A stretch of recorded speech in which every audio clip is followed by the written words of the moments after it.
ತೇಜಸ್ವಿ ಅನ್ನುವ ಹೆಸರು ಕೇಳಿದ ತಕ್ಷಣ ನಮಗೆ ಮೊದಲು ನೆನಪಾಗೋದೇನು?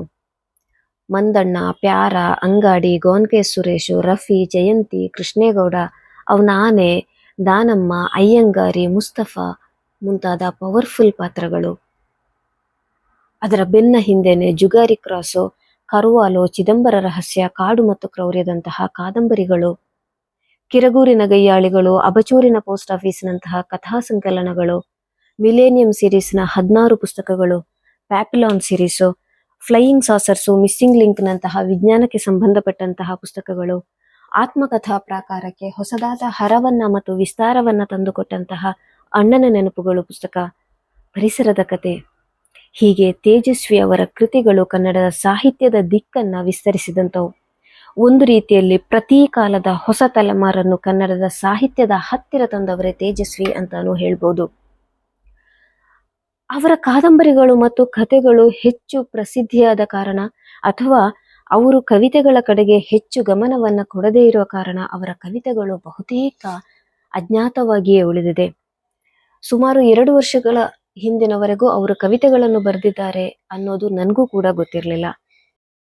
ಆದರೆ ಅವರ ಸಾಹಿತ್ಯದ ವ್ಯಾಪ್ತಿ ಗದ್ಯ ಪ್ರಕಾರಕ್ಕೆ ಮಾತ್ರ ಸೀಮಿತವಾಗಿರದೆ ಕಾವ್ಯ ಪ್ರಕಾರಕ್ಕೂ ವಿಸ್ತರಿಸಿದೆ ಅನ್ನುವುದಕ್ಕೆ ಪುಸ್ತಕ ಪ್ರಕಾಶನ ಪ್ರಕಟಿಸಿರುವಂತಹ ಈ ಬೃಹನ್ನಳೆ ಸೋಮುವಿನ ಸ್ವಗತ ಲಹರಿ ಮತ್ತು ಇತರ ಕವನಗಳು ಅನ್ನುವ ಕೃತಿಯೇ ಸಾಕ್ಷಿಯಾಗಿದೆ. ಈಗ ಇದೇ ಪುಸ್ತಕದಿಂದ ಒಂದು ಕವಿತೆ, ಯೂನಿವರ್ಸಿಟಿ ಕವಿ. Lipstick, linguistic, chemistry, geometry, university poetry. ಆಹಾಹಾ, ವಾ ಎದೆ ಗುದಿತ, ಎರೆ ಎಲರಕ, ಎಲೆ ಎಟ್ಟಿನ ಗೋಲಕ, 30ರ ಹರೆಯದಲ್ಲೂ ಮರೆಯದ ಭಂಗಿ ಮಾತ್ರ ಬಾಯಿ ಬೆರಳಿನ ಬಾಲಕ. ಮೂರ್ಖ ಎಂದೆ ನಾನು ಯಾರಿಗೋ, ಅವನೊಡನೆ ನನಗೂ ಕೊಡಿ ಅಂದೇ ಬಿಡಿ ಧಿಕ್ಕಾರ. ಬೆರಗು ಈಗ ಅರಗಿನ ಮನೆ, ಉಸುರಲ್ಲಿ ಹತ್ತರ್ಥ ಹೊಗಿಸಿ ನಡೆಸುವಿ ಕುಸುರಿ ಕೆಲಸಕ್ಕೆ ಹೇಸಿದ್ದೇನೆ ಈಗ. ಹೆಚ್ಚುಗೊಳಿಸುವುದರಲ್ಲೇನು ಹೆಚ್ಚುಗಾರಿಕೆ ಇತ್ತು, ವ್ಯರ್ಥ ಚತುರೋಕ್ತಿಗಳ ಮೆಚ್ಚಿಕೊಂಡವರ ಕಂಡೆನಲ್ಲ.